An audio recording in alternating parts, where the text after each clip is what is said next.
Hello， 各位爱编织的朋友，大家好，这里是爱织的频道，我是艾芙琳。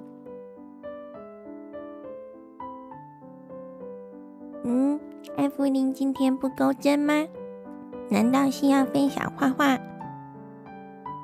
今天艾芙琳分享的不是画画，今天艾芙琳想要跟大家分享的是如何实现钩针上的图解设计自由。先使用方格纸画下你想要的图案，并且跟着艾芙琳的步骤将它转换成文字解，再运用双锁钩法，将颜色以前后交互钩织的方式将图案勾出来，这样就能设计出独一无二的作品哦。挪威的钩针艺术家 Astrid 就是透过这样的设计概念，创造出很多漂亮的作品，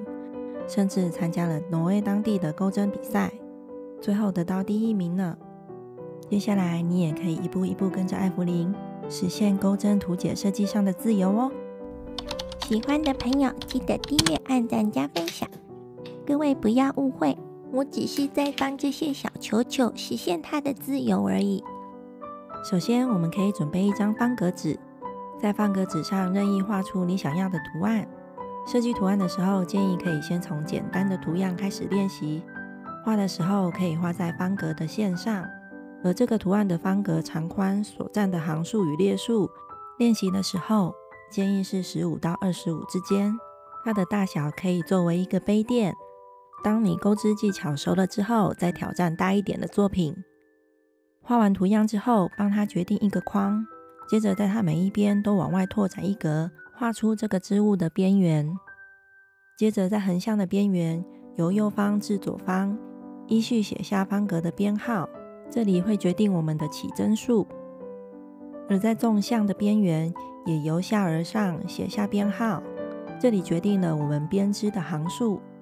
而在这里我所设计的图案，它的长与宽是17乘22格，虽然画出来的整体不是正方形，但是钩织出来之后成品会接近正方形，这是有原因的，我之后会做说明。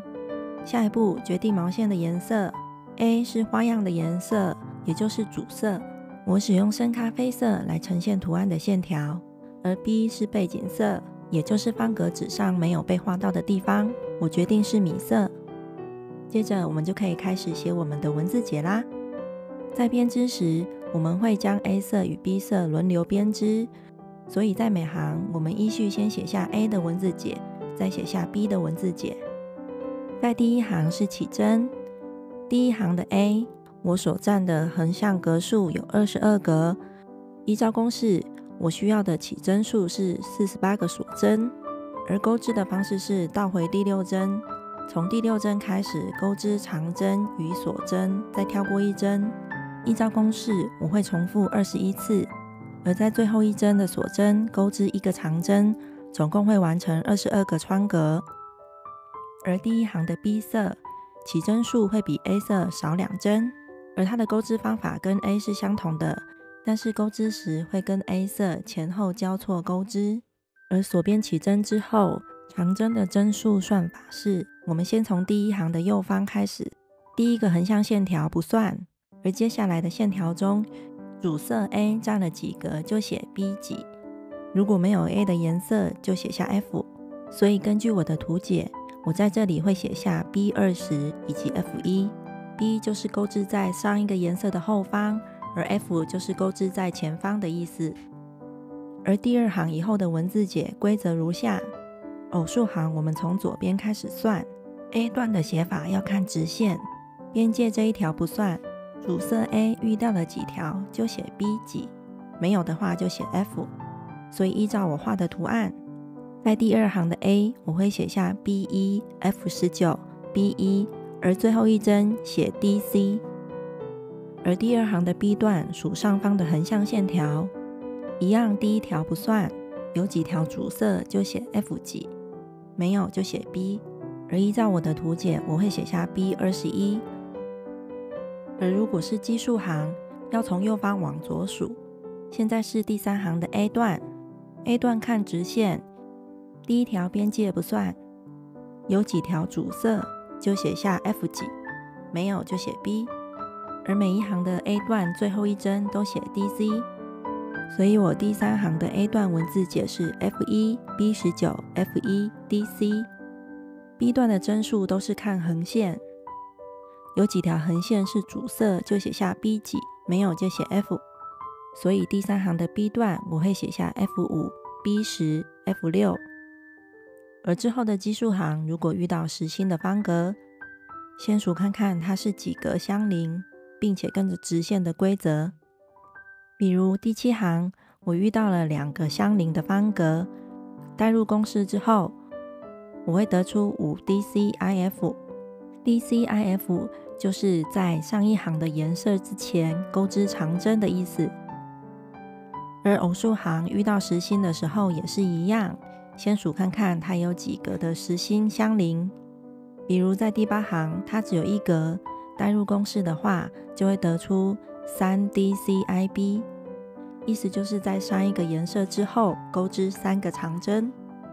而第8行我会遇到2次的 3DCIB，